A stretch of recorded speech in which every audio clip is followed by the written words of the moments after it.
ఎన్నికలు ఆపండించి నినాదించినప్పుడు చెల్లించినటువంటి నాయకుడు ఈ రాష్ట్రంలో దేశంలో ఒక సమస్య పరిష్కారం కొరకు అంకిత భావంతో ఒక 50 లక్షల రూపాయల నిధులను సమకూర్చి ధైర్యాన్ని చెప్పి తెలంగాణ రాష్ట్రం తెచ్చినటువంటి ఏకైక వ్యక్తి ఇద్దరు కేసీఆర్ గారు.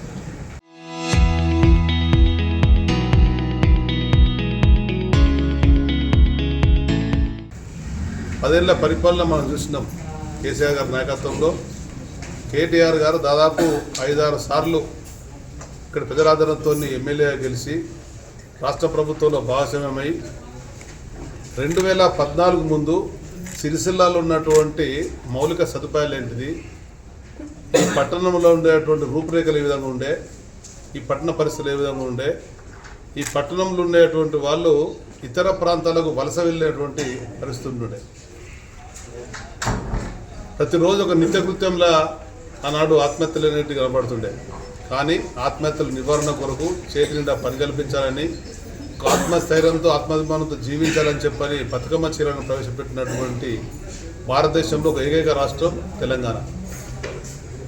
ఆ విధంగా ఒకవైపు సమస్యల పరిష్కారం ముందుకెళ్తూ పట్టణ సమగ్రాభివృద్ధి కొరకు భారత ప్రభుత్వం ఈ దేశంలో ఉండేటువంటి పురపాలక సంఘాలకు అవార్డుల సందర్భంగా సిరిసిల్లకు పలు పర్యాలు వచ్చినాయని చెప్పంటే ఇక్కడి ప్రజల ఆదరణతో కేటీఆర్ గారు పలుమార్లు ఎమ్మెల్యేగా మంత్రిగా ఉండి సిరిసిల్ల పట్టణంలో ఏర్పరిచినటువంటి మౌలిక సదుపాయాల వల్ల పట్టణ సమగ్రాభివృద్ధికి నిరంతరం ఇక్కడ ఉండేటువంటి కౌన్సిల్కు అండదండలుగా ఇచ్చి ఇక్కడ ఉండేటువంటి చైర్పర్సన్లతో కలిసి కౌన్సిలర్ను ముందుకు నడిపించి చేసిన కృషి ఫలితమే ఆ విధమైనటువంటి సౌకర్యాలు. దానికి భారత ప్రభుత్వం కూడా ముందుకు వచ్చి అవార్డు విషయం మనకు తెలిసిందే. మరి తిరిగి మళ్ళీ 2014 తర్వాత 2 పర్యాయాలు ప్రభుత్వం పరిపాలించిన తర్వాత కాంగ్రెస్ తెలంగాణ రాష్ట్రంలో ఉండేటువంటి వాళ్ళు అలవిగాని హామీలు ఇచ్చి 200 రూపాయల పింఛను 2000% కేసీఆర్ కన్నా మేము డబ్బులు ఇస్తాం 4000 అని చెప్పని అటు పింఛన్దారులకు కానీ, అటు దివ్యాంగులకు కానీ, మహిళలకు కానీ, యువతులకు కానీ, యువకులకు జాబ్ల విషయమే కానీ ఈ విధంగా 6 గ్యారెంటీల పేరు మీద 420 హామీలతో ముందుకు వస్తే సిరిసిల్ల, అదేవిధంగా కరీంనగర్, జగిత్యాల, కొరుట్ల, హుజురాబాద్ ఉండేటువంటి ఓటర్లు మాకు అవకాశం ఇచ్చినా కానీ మిగతా వాళ్ళు అవకాశం ఇవ్వడం వల్ల రాష్ట్రంలో కాంగ్రెస్ ప్రభుత్వం ఏర్పడినటువంటి ప్రభుత్వం గతంలో ఉన్నటువంటి ప్రభుత్వంలో ఏవైతే మంజూరైన పనులు ఉన్నాయో, ఏవైతే బిల్లులు పెండింగ్ ఉన్నాయో అవి చెల్లించుకుంటూ పనులను కొనసాగిస్తూ నూతనంగా వచ్చిన హామీలు అమర్చేటువంటి కార్యక్రమం సంప్రదాయం మనం గత స్వాతంత్రం నుంచి మనం చూస్తున్నాం. నేను కూడా దాదాపు 32 ఏళ్ళుగా 2 సార్లు శాసనసభ్యునిగా, ఒకసారి లోకసభ సభ్యునిగా, నేడు శాసనమండలి సభ్యునిగా, రాష్ట్ర మంత్రిగా పనిచేసిన అనుభవం ఉన్నది. కాదుబోటి చైర్మన్ కూడా పనిచేసిన అనేక జీవోలు మాకన్నా ముందున్న వాళ్ళు ఇస్తే వాటిని పరిష్కారం కొరకు ప్రభుత్వ పరంగా కానీ ప్రతిపక్షంలో ఉన్నప్పుడు కానీ చేసిన అనుభవాలు ఉన్నాయి. ఆ విధంగా ముందుకెళ్ళేటువంటి సంప్రదాయం ఉంటుండే. కానీ రేవంత్ రెడ్డి కాంగ్రెస్ ప్రభుత్వం వచ్చిన తర్వాత గతంలో ఇచ్చిన జీవోలన్నీ రద్దు చేయడం జరిగింది. అది దుర్మార్గమైనట్టు ఆలోచన ముందుకెళ్ళింది ప్రభుత్వం. అదేవిధంగా టెండర్లు అయిన వాటిని కూడా ఆపడం జరిగింది. అది మంచి సంప్రదాయం కానే కాదు. అంటే వీళ్ళు తెచ్చిన అప్పులను సక్రమంగా వినియోగించక, మౌలిక సదుపాయాలు కల్పించకపోవడం వల్ల, వాళ్ళ ఇష్టాను రీతిలో వాళ్ళు చెల్లింపులు చేయడం వల్ల ఇవాళ మున్సిపాలిటీలన్నీ కూడా తెలంగాణ ప్రాంతంలో పడకేసిన పరిస్థితి కనబడుతుంది. గ్రామ పంచాయతీలను చూసినాం. గతంలో గ్రామ పంచాయతీలో దేశంలో 25-30 అవార్డులు ఉంటే దాదాపు 20-25 అవార్డులు మన తెలంగాణకు వస్తుంటుండే. అంటే గ్రామాలలో ఉండేటువంటి మౌలిక సదుపాయాలను పెంపొందించడం వల్ల, గ్రామ పరిపాలనను పటిష్టపరచడం వల్ల, గ్రామీణ ప్రాంతాలకు నిధులు సక్రమంగా విడుదల చేయడం వల్ల కలిసిన పనులకే అటువంటి అవార్డులు వచ్చేటువంటి పరిస్థితి ఉండే. అదేవిధంగా పురపాలక సంఘాలకు ప్రత్యేక నిధులను జోడించి పురపాలక సంఘాలు చేయటువంటి పనులతో పాటు రాష్ట్ర ప్రభుత్వ పరంగా ఇవ్వడం వల్ల పురపాలక సంఘాలలో మనం అనేకమైనటువంటి రహదారుల నిర్మాణమే కానీ, బైపాస్లే కానీ, సెంట్రల్ లైటింగ్లే కానీ, ప్రధాన కూడళ్లలో అనేక నిర్మాణ కార్యక్రమాలు కానీ జనాలకు అందించినటువంటి పరిస్థితి ఉండే. కానీ నేడు 2 ఏళ్ళుగా చూస్తున్నాం ఏ ఒక్క పనిసిన పాపన కాంగ్రెస్ ప్రభుత్వం పోవడం లేదు. కనుక వాళ్ళకు కన్ను విప్పయ్యే విధంగా ఉండాలని చెప్పంటే 2 పర్యాయాలు ఏ విధంగా అయితే పురపాలక సంఘాన్ని ఇచ్చి 3వసారి ఎన్నికలకు పోతున్నామో మీరు మళ్ళీ తిరిగి బీఆర్ఎస్ పార్టీకి పెద్దలు కేసీఆర్ రాష్ట్రంలో ముందుకు వచ్చేటువంటి కేటీఆర్ గారి యొక్క మా నాయకుడు వచ్చేటువంటి కౌన్సిలర్ని గెలిపించండి అని చెప్పని మా వాళ్ళందరూ కూడా విజ్ఞప్తి చేయడానికి. గతంలో నాకు స్వర్గ చెన్నమనేని రాజేశ్వరరావు గారు ఉన్నప్పుడు 96లో ఎంపీగా అవకాశం ఇచ్చారు. ఇచ్చిన అవకాశం అనుగుణంగా ఎవరైనా కానీ కేంద్ర ప్రభుత్వం ద్వారా ఏమైనా సమస్యల పరిష్కారం పాటుపడాలనుకుంటాం, అదేవిధంగా సదుపాయాలు కల్పించాలనుకుంటున్నాం. ఆనాడు పెద్దపల్లి నిజామాబాద్ రైల్వే లైన్ కావాలని చెప్పాలనుకున్నప్పుడు ఫేజ్ 1లో కేవలం కరీంనగర్ వరకే ఉంటే జగిత్యాల వరకు తీసుకెళ్లే విషయాన్ని కూడా మరి మీకు మనవి చేస్తున్నా. ఆ తర్వాత ఫేజ్ 2లో నిజామాబాద్ తీసుకెళ్ళాను. కరీంనగర్ జిల్లాలో ఉండేటువంటి ఫోన్ల సౌకర్యం భారతదేశంలోనే మొట్టమొదటి RSS నాడు జిల్లా అంతా కూడా ఒక యూనిట్ ఇచ్చినటువంటి ఆనాడు ఉన్నటువంటి అవసరాలకు అనుగుణంగా దానికి తోడుగా సిరిసిల్లాలో ఉండేటువంటి టెక్స్టైల్లో సెంట్రల్ ఎక్సైజ్ డ్యూటీ వేస్తే దాని ఎగ్జామ్షన్ కూడా ఇప్పడం జరిగింది. అంటే తీసుకున్నటువంటి బాధ్యతకు అనుగుణంగా ప్రజలకు సేవ చేయలేటువంటి భావన ఉన్నటువంటి వ్యక్తులుగా పెద్దలు కేసీఆర్ గారు, కేటీఆర్ అదేవిధంగా ముందుకెళ్ళే విషయం మనకు స్పష్టంగా కనబడుతుంది. తిరిగి కేంద్ర రాష్ట్ర ప్రభుత్వాలకు వెళ్ళి మనం కట్టేటువంటి పన్ను ద్వారా తెచ్చేటువంటి అప్పుల ద్వారా ఏ బడ్జెట్లో అయితే వాళ్ళు మనకు అన్యాయం చేస్తున్నారో, ఏ సంక్షేమం అయితే వాళ్ళు విస్మరించి పరిపాలన చేస్తున్నారో, ఏ అభివృద్ధి వాళ్ళు చేయడం లేదో తిరిగి మళ్ళీ అభివృద్ధి పథకం నడవాలన్నా, సంక్షేమ కార్యక్రమం అందాలన్నా, కేంద్ర రాష్ట్ర ప్రభుత్వాలు కనువిప్పు కావాలన్నా కానీ మరి కేటీఆర్ గారు చేసినటువంటి సమగ్ర అభివృద్ధికి తోడుగా ఇక్కడ ఉండే ప్రతి ఓటర్ మాషని విజ్ఞప్తి చేస్తున్నా, మా కౌన్సిలర్ని ఆదరించండి, కౌన్సిల్ తీసుకురండి. కౌన్సిల్కి వెళ్ళి ఇక్కడ ఏ ఓటర్లు అయితే నన్ను ఎమ్మెల్సీగా చేసినరో వీళ్ళకు నేను కూడా అండదండగా ఉంటా. మీకు రుణ ఇస్తున్న విధంగా మేము కార్యక్రమాలు చేస్తున్నాం. కేటీఆర్ గారిని మరింత బలోపేతం చేయాలని చెప్పని, ఇక్కడ ఉండే నాయకత్వానికి అండదండ ఇవ్వాలని చెప్పని ఓటర్ మాషని విజ్ఞప్తి చేయడానికే ఏ శ్రేణులు అయితే మా వాళ్ళు ఇవాళ ప్రతి వార్డులో ఉండి, నేను ఈరోజు 30వ వార్డుకు అదేవిధంగా 11వ వార్డుకు వెళ్ళినప్పుడు పెద్ద ఎత్తున ప్రజల ముందుకు వచ్చారు. వాళ్ళందరూ చూసినటువంటి వాళ్ళ యొక్క ముఖాలలో కేసీఆర్ గారి మీద నమ్మకంగా అనుకున్నాను. తిరిగి మళ్ళీ తెలంగాణలో కేసీఆర్ గారి ప్రభుత్వం రావాలా, సమగ్ర అభివృద్ధి జరగాలి, సామాజిక న్యాయంతో ముందుకెళ్ళాలి, సంక్షేమ ఫలాలు మరింత అందాలని చెప్పన్న వారి నాయకత్వం అనేటువంటి భావన కనబడుతున్నది. 5-6 సార్లు కేటీఆర్ గారు గెలిపించినటువంటి విశ్వాసంతో వీళ్ళను మరింత ముందుకెళ్ళే భావన కనబడ్డది. కనుక నాకు 100కి 100 వాళ్ళు తెలంగాణ ప్రాంతంలో ఉండేటువంటి కార్పొరేషన్లలో, పురపాలక సంఘాలలో అత్యధిక స్థానాలలో గులాబీ జెండా ఎగరేస్తుంది. అందులో మొట్టమొదటి సిరిసిల్ల చెప్పని భావిస్తున్నా.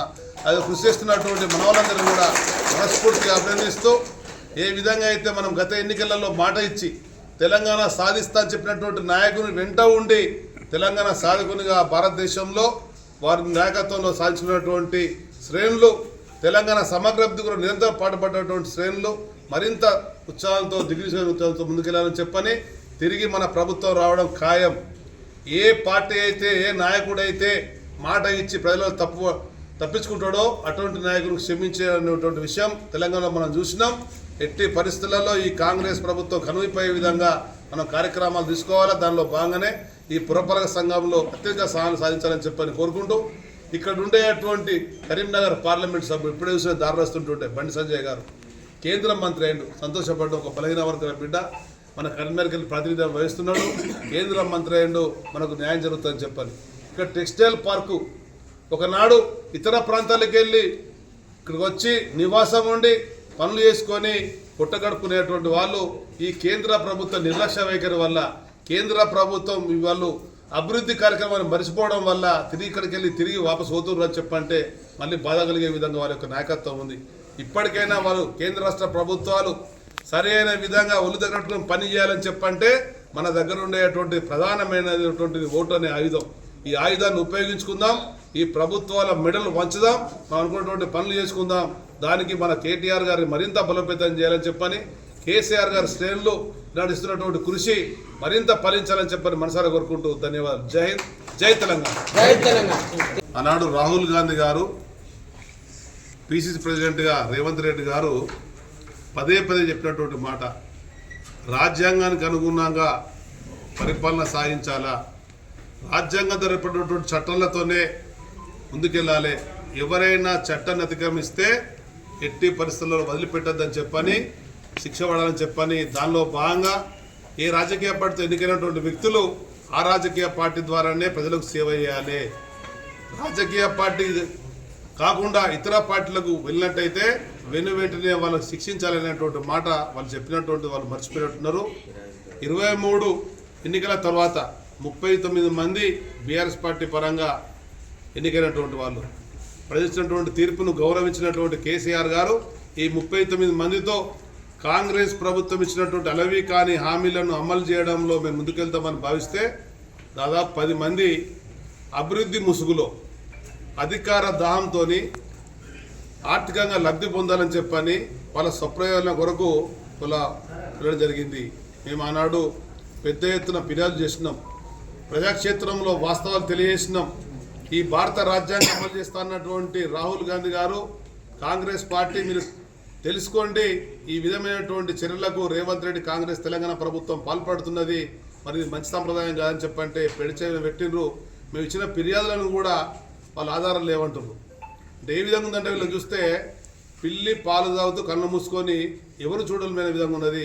తప్పకుండా తెలంగాణ ప్రజలు అమాయకులు అనుకుంటున్నారు, అమాయకులు కాదు, తెలివైనటువంటి వాళ్ళు, తెలంగాణ సాధించుకున్నటువంటి వీరోచితపరిచినటువంటి ఉద్యమ బిడ్డలు అనేక మంది ప్రాణత్యాగంతో తెలంగాణలో ఇటువంటి మోసగాలను మాత్రం ప్రజాక్షేత్రంలో వదిలిపెట్టరు. న్యాయస్థానాలు ఉన్నాయి, న్యాయస్థానాల మాకు నమ్మిక ఉంది. న్యాయస్థానాలతో పాటు ప్రజాకోర్టులో వీళ్ళని నిలదీస్తాం, వీళ్ళకు తగిన శిక్ష పడే విధంగా కూడా మాకు కార్యాచరణ ఉంటుంది. మనం చేస్తాం. మనందరి నాలుగుగా ఉండే అన్న శాసనమండలి సభ్యులు ఎల్గందుల రమణ గారికి, అట్లాగే పెద్దలు రవీందర్రావు గారికి, అక్క సమన్వయకర్తగా సిరిసిల్ల ఎన్నికల్లో పనిచేస్తూ మనందరినీ నడిపిస్తూ ఉన్న వివిధ మండలాల నుంచి వచ్చి పనిచేస్తూ ఉన్న మా అన్నదమ్ములందరికీ, అట్లాగే మా అక్క చెల్లెళ్ళందరికీ, మీడియా మిత్రులు, పాత్రికేయ మిత్రులందరికీ పేరు పేరున హృదయపూర్వక నమస్కారం. కేటీ రామారావు గారి నాయకత్వంలో సిరిసిల్ల మున్సిపాలిటీ, సిరిసిల్ల నియోజకవర్గం, రాజన్న సిరిసిల్ల జిల్లా సర్వతోముఖాభివృద్ధి చెందిన విషయం మనందరికీ తెలిసిన విషయమే. అభివృద్ధిలో కావచ్చు, సంక్షేమంలో కావచ్చు, ఈ నియోజకవర్గాన్ని, ఈ జిల్లాని ఆదర్శ నియోజకవర్గంగా జిల్లాగా తీర్చిదిద్దిన ఘనత మనందరి అభిమాన నాయకుడు కేటీ రామారావు గారిది.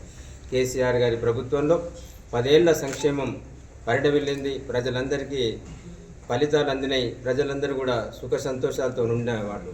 కానీ కాంగ్రెస్ ప్రభుత్వం 2 ఏళ్ల సంక్షోభం బారిన పడి ప్రజలు ఇబ్బంది పడుతున్న విషయం మనందరికీ తెలిసిందే. కాబట్టి సిరిసిల్ల మున్సిపల్ ఓటర్లు ఇచ్చే తీర్పు కేంద్ర రాష్ట్ర ప్రభుత్వాలకు చెంపపెట్టు కావాలి.